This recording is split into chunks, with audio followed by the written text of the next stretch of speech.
नमस्कार दोस्तों, मेरा नाम है रितेश और मेरे चैनल पे आपका स्वागत है। दोस्तों आज बात करेंगे डब्बा कार्टेल के बारे में। ये नई सीरीज़ है, नेटफ्लिक्स पे आई है और इसके डायरेक्टर हैं हितेश भाटिया। और देखिए दोस्तों नेटफ्लिक्स ने साल की शुरुआत करी थी ब्लैक वॉरेंट के साथ और अब फिर एक ओरिजिनल सीरीज लेकर के ये ओटीटी प्लेटफॉर्म आया है और मुझे लगता है कि इस बार कुछ खास ही तैयारी इन्होंने की है क्योंकि ब्लैक वॉरेंट एक अच्छी सीरीज थी। ये सीरीज जो है डब्बा कार्टेल थोड़ी बहुत कमियों के साथ इसको भी आप एक अच्छी सीरीज कह सकते हैं। तो क्या इसमें अच्छाई है, क्या थोड़ी कमियां रह गई, इसके बारे में विस्तार से चर्चा करेंगे।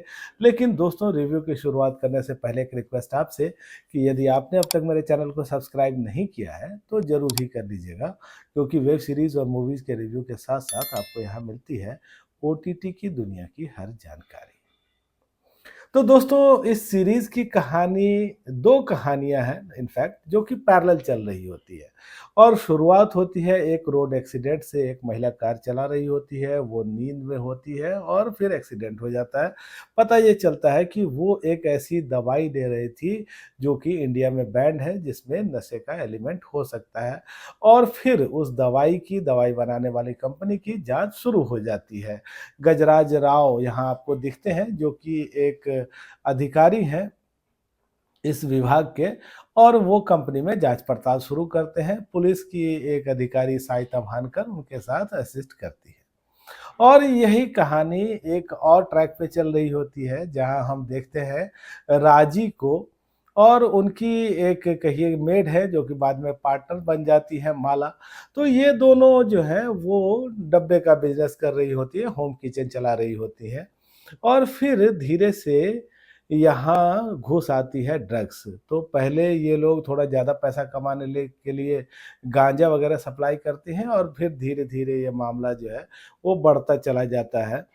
और यहाँ हम देखते हैं कि इन दोनों के साथ समय-समय पर कुछ और महिलाएँ जुड़ती चली जाती हैं, कुछ तो अपनी नीड में, कुछ किसी और वजह से और यहाँ एक ग्रुप बन जाता है 5 महिलाओं का और ये जो पाँचों महिलाएँ हैं, वो अलग पृष्ठभूमि की भी हैं, अलग इनके तेवर और मिजाज भी हैं, लेकिन एक टीम के तौर पर ये एक अवैध धंधा कर रही होती है ड्रग्स का।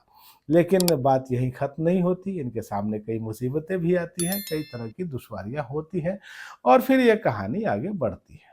तो दोस्तों ये जो कहानी है इसमें आपको थोड़ा ब्रेकिंग बैड भी दिखेगा, थोड़ा नार्कोस भी दिख सकता है और एक गॉड मदर वाली छवि भी आप यहाँ देख सकते हैं एक कैरेक्टर के अंदर।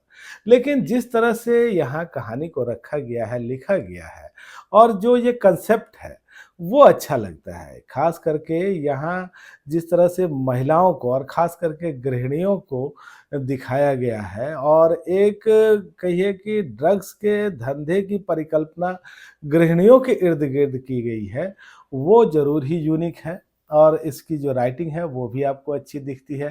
ख़ास करके इस सीरीज़ में आप देखेंगे कि नारी शक्ति को ज़्यादा ही तवज्जो दी गई है क्योंकि ये जो 5 लड़कियों का ग्रुप है वो तो है ही।